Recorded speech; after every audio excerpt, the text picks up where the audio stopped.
My husband skipped our baby's first ultrasound because his mother had an emergency, so I made sure the gender reveal party she threw had a much bigger surprise. My mother-in-law called me 3 hours before we were supposed to see our baby for the first time and told me that my husband Boyd would not be coming. She said it in that sweet voice she always used when she was getting exactly what she wanted. Something about her garden shed flooding and needing Boyd to move everything before her antique furniture got ruined. I sat in that ultrasound room alone watching my baby's heartbeat flicker on the screen while my husband hauled lawn chairs across his mother's yard. That was the 4th time Candace had pulled him away from something important during my pregnancy. The first was our birthing class orientation, then the hospital tour, then the appointment where we discussed our birth plan with the midwife.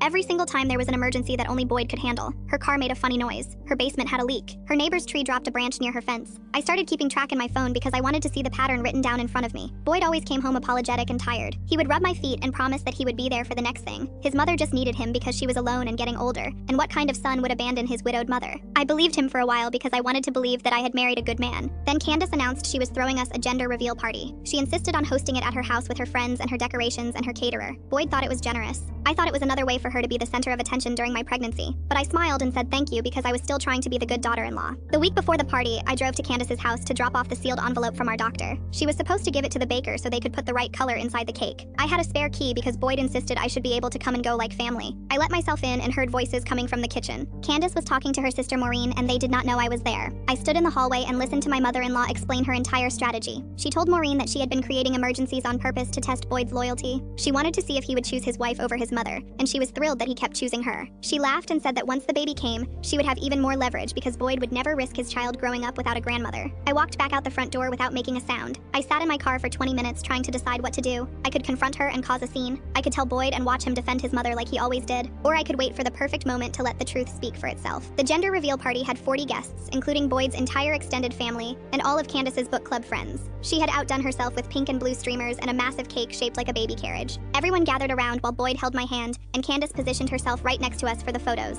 Boyd cut into the cake and pink frosting spilled out. Everyone cheered because we were having a daughter. Candace started crying and talking about how she could not wait to teach her granddaughter all the things she never got to teach Boyd's sister who moved across the country to get away from her. Then I cleared my throat and said I had my own announcement. I pulled out my phone and played the recording I had made that day in Candace's hallway. Her voice filled the backyard describing every fake emergency and every manipulation and every test she had been running on our marriage. The extended family heard her admit that she wanted Boyd to choose her over me. Her book club friends heard her laugh about using the baby as leverage. Boyd dropped my hand and stared at his mother. Candace tried to say I had taken her words out of context, but Maureen was standing right there turning red because she had been part of that conversation. The guests started whispering and then some of them started leaving. Candace's carefully planned party fell apart around her while she stood there with pink frosting on her fingers and no explanation that anyone would believe. Boyd moved us into an apartment the following week. We see Candace on holidays now and only when Boyd sets the terms. Our daughter has never been alone with her grandmother because Boyd finally understands that his mother's emergencies were never really emergencies at all.